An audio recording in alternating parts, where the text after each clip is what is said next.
Hi guys, welcome back to Guruji Uttarakhandi and विदाशी learning classes में आपका स्वागत है। तो गाइस, हम यहाँ पे बात करने वाले आरओ और एआरओ एग्जाम से रिलेटेड रीजनिंग वाले पोर्शन की। तो जैसे आपका क्या है, रिव्यू ऑफिसर और असिस्टेंट रिव्यू ऑफिसर की हम यहाँ पे बात करें और हिंदी में इसको बोला जाता है समीक्षा अधिकारी या फिर सहायक समीक्षा अधिकारी। तो ये आपके फॉर्म आ चुके हैं, राइट। ये आपके फॉर्म आने वाले हैं, आ चुके हैं, आने वाले हैं आई थिंक। तो यहाँ पे आपको तैयारी किस तरीके से करनी है तो उसके बारे में हम यहाँ पे बात करने वाले हैं। तो यहाँ पे आपको और भी टीचर्स यहाँ पे आपको पढ़ाने वाले हैं और ये कोर्स आपके लिए इंपॉर्टेंट क्यों है। जैसे आपके यहाँ पे दीपक सर हैं, गंगोला सर हैं, आपकी आरती मैम है, यहाँ पे आपको इस कोर्स से रिलेटेड सारी इंफॉर्मेशन और सारे ट्रिकी पॉइंट आपको यहाँ पे प्रोवाइड करेंगी। तो अगर आप ये कोर्स खरीदना चाहते हैं तो ये आप कोर्स के लिए आपको क्या करना पड़ेगा, विदाशी लर्निंग ऐप को डाउनलोड करना पड़ेगा प्ले स्टोर में जाकर के। तो जब आप इस ऐप को डाउनलोड करेंगे तो वहां पे आपको डेमो वीडियोस मिल जाएंगे। अब बात ये आती है कि आपको एक कोर्स हमसे क्यों लेना चाहिए। तो हम क्या करेंगे, देखो बात सुनिए हमारे यहाँ पे। आप जो भी अभी किसी भी डिपार्टमेंट में है या अगर आप अभी किसी जॉब में है तो आपको टाइम प्रॉपर नहीं मिल पाता होगा चीजों को प्रिपेयर करने के लिए। तो यहां पे अगर आपके पास जो भी टाइम मिलता है तो उस टाइम को आपको बिल्कुल एक प्रॉपर वे में यूज करना है ताकि आपका टाइम वेस्ट ना हो। तो उनमें आपको किन किन चीजों को पढ़ना है और लॉजिकली आपको क्या क्या चीजें पढ़नी है और क्या क्या छोड़नी है, तो उन चीजों का एक डिटेल एक्सप्लेनेशन या जितना आपको लिमिटेड पढ़ना है वो सारी चीजें आपको हमारे इस कोर्स में मिलने वाली हैं। तो अगर आप बिल्कुल भी अपना टाइम वेस्ट नहीं करना चाहते और अपने टाइम का एक प्रॉपर यूटिलाइजेशन करना चाहते हैं तो आपको एक कोर्स जरूर खरीदना चाहिए। तो आज हम जो रीजनिंग में बात करने वाले हैं वो आपका इंसर्टिंग द मिसिंग कैरेक्टर। तो यहां पे दो तरह से क्वेश्चन बनते हैं, मैं आपको बता रहा हूं। एक तो आपका बनता है नंबर से और दूसरा आपका क्वेश्चन बनता है कैरेक्टर से, ठीक है। जैसे आपका अगर मैं बोलूं ABCD, ये आपके कैरेक्टर्स हो गए और ये आपके नंबर हो गए 1 2 3 4। तो यहां पे दो तरह से क्वेश्चन पूछा जाता है और कभी कभी इन दोनों का मिक्सअप भी आपको क्वेश्चन पूछ लिया जाएगा, ठीक है। तो यहां पे जनरली क्या होता है, एक तो आपको इजोटी रूल फॉलो करना होता है, इजोटी या फिर कुछ और मिक्सअप चीज है, क्योंकि लॉजिक कुछ भी बना सकते हैं, क्वेश्चन कैसे भी नए नए फॉर्म कर सकते हैं। बट बेसिक जो चीजें आपको पता होनी चाहिए तो वो मैं आपको यहाँ पे प्रॉपर बताते हुए चल रहा हूं। और यहाँ पे जनरली क्वेश्चन कहां से बनाया जाता है, या तो मल्टीप्लाई करके या डिवाइड करके या प्लस करके या फिर माइनस करके। तो इस तरह से यहाँ पे क्वेश्चन आपसे पूछे जाते हैं। और यहाँ पे आपको इजोटी क्या बताते हैं, 5 10 15 20 एंड 25, राइट। तो ये आपको क्या करता है, अल्फाबेट के नंबर याद कराता है। तो यहां से अगर आपको ये बेसिक चीज पे आप फोकस कर लेते हैं और यहां पे साथ ही साथ और भी क्या चीजें होती हैं, आपको स्क्वायर्स याद करने होते हैं, क्यूब याद करने होते हैं। तो अगर आप 1 to 30 तक के आप स्क्वायर याद करते हो और 1 to 20 तक के आप क्यूब याद कर लेते हो, तो आपको मिसिंग कैरेक्टर वाला जितना भी पोर्शन है तो आप इसमें कोई भी गलती नहीं करोगे या आपका इसमें टाइम वेस्ट नहीं होगा। अगर ऐसा क्वेश्चन आपसे पेपर में पूछा जाता है रीजनिंग में तो आप इस क्वेश्चन को आसानी से कर सकते हैं। तो इसके हम यहाँ पे कुछ क्वेश्चंस लेते हैं और ट्राई करते हैं कि क्वेश्चन कैसे हैं, लेवल क्या है उनका, तो आपको वहां से एक आइडिया मिल जाएगा, राइट। चीजों को बहुत क्विकली पकड़ना पड़ता है क्योंकि क्वेश्चन बहुत ट्रिकी होते हैं यहाँ पे, ठीक है। तो यहाँ पे मैं एक क्वेश्चन आपको दिखाता हूं। जैसे एक क्वेश्चन है आपका यहाँ पे ये 5, फिर यहाँ पे आपका है ये 3, फिर आपका है यहाँ पे 16, फिर यहाँ पे आपका है 81 एंड यहाँ पे आपका है 406। और फिर पूछा है आपसे कि इस वाले डब्बे में क्या आएगा। क्वेश्चन को एक बार गौर से देख लीजिए, ठीक है। और कुछ लोग अगर देखना चाहते हैं इस क्वेश्चन को बहुत आसानी से पकड़ भी सकते हैं। अगर किसी ने प्रैक्टिस की हो, हल्का सा भी उसको आइडिया हो कि ऐसे क्वेश्चन को किस तरह से किया जाता है, कैसा भी लॉजिक लग सकता है ऐसे क्वेश्चंस में, तो यहाँ पे देखो बहुत सीधी सीधी चीजें हमको साफ साफ दिख रही है। अगर मैं 3 को 5 से गुणा करूं, 3 पंजे 15, यहाँ पे एक ज्यादा है, मतलब 3 पंजे 15 आया, उसमें एक जोड़ दो, कितना आ गया 16।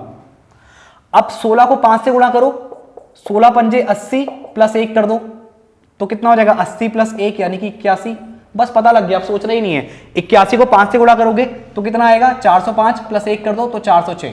अब क्या करना है आपको, 406 को 5 से गुणा करना है, 5 6 का 30, हाथ से लगो 3, 3 का 3 उतर जाएगा, 5 को 20, 2030 हो गया, प्लस 1 जोड़ दो तो कितना हो जाएगा 2031। बस ध्यान रखना कि एक गलती आपकी नहीं होनी चाहिए। फिर से चेक कर लेते हैं, 5 6 का 30, हाथ से लगो 3, 3 का 3 उतरा, 5 को 20, 2030 आया, उसमें एक ऐड करोगे तो कितना आ जाएगा 2031। तो ये आपका आंसर यहाँ पे आने वाला है। अब एक कैरेक्टर को लेकर करते हैं, तो हमने किया एक नंबर को लेकर के क्वेश्चन। अब कैरेक्टर को लेकर कैसा क्वेश्चन पूछ लिया जा सकता है उसके बारे में बात कर लेते हैं। तो ये क्वेश्चन आपसे कैसा पूछा जाएगा, मैं आपको एक क्वेश्चन यहाँ पे दिखाता हूं।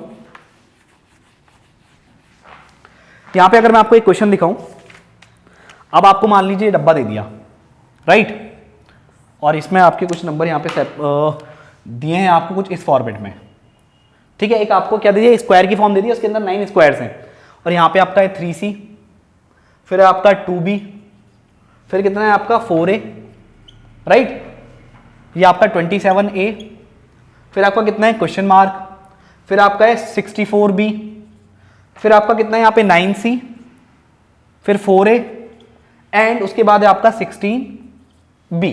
ठीक हो गया। अब आपको पता नहीं जो क्वेश्चन मार्क है इस जगह पे क्या आएगा, तो आपको करना क्या, पहले तो नोटिस करना है। अब देखो हर जगह इजॉटी लगे ऐसा जरूरी नहीं है, लॉजिक कुछ भी यूज कर सकते हैं। तो एक चीज नोटिस करो, अगर आप देखो तो यहां पे अगर मैं कैरेक्टर वाइज जाऊं तो CBA, CAB, यहां भी ABC। तो एक काम करो, देखो इतना तो मुझे पता लग गया कि कैरेक्टर में कहीं भी आप रो वाइज जाओ कॉलम वाइज जाओ, सॉरी अगर रो वाइज आप चेक करो तो आपको A दिख रहे हैं, B दिख रहे हैं, C दिख रहे हैं, तो ABC तो आने ही आने हैं। तो यानी जो यहाँ पे कैरेक्टर आएगा, देखो एक नंबर आएगा एक कैरेक्टर आएगा, तो उसमें C तो फिक्स हो गया क्योंकि हर जगह ABC आपका ले देके आ ही रहा है। अब मुझे पैटर्न पकड़ना है कि यहाँ पे नंबर कैसे आ सकता है, तो मैं इसको लेकर के और इसको लेकर के पैटर्न पकड़ता हूँ, क्योंकि कॉलम वाइज ही पैटर्न पकड़ूंगा, उसके हिसाब से मैं सेकंड कॉलम में बात कर सकता हूँ कि यहाँ पे नंबर क्या आएगा। कैरेक्टर तो मुझे पता लग गया C आएगा, बट नंबर क्या आने वाला है। तो देखो यहाँ 3 है, 27 है, 9 है, तो 3, 27, 9 में क्या रिलेशन हो सकता है, ये 3 है, 3 की पावर 1, ये 3 की पावर 3, और ये कितना है आपका 3 की पावर 2। तो इस 3 की पावर 1 को इस 3 की पावर 2 से मल्टीप्लाई करोगे तो कितना आएगा 3 की पावर 3 यानी कि 27। और इन शॉर्ट बोलूं जब 9 3 करोगे तो 27 आएगा। मतलब अगर पहले कॉलम के फर्स्ट नंबर और थर्ड नंबर को मल्टीप्लाई करोगे तो कितना आ रहा है 27। तो अगर मैं यहां देखूं 4 और 16 तो 16 चक्को 64। तो भैया हमारी जो प्रॉब्लम है वो आसान हो गई है। कैसे? क्योंकि मुझे क्या मिल गया 9 3 27 और आपका कितना आ जाएगा 16 चक्को 64। तो सीधी बात है कैरेक्टर तो C मिल गया पहले निकाल दिया, तो ये कितना आ जाएगा 4 दूनी 8। तो आपका जहां पे मिसिंग टर्म है वहां पे कितना आ जाएगा 8C।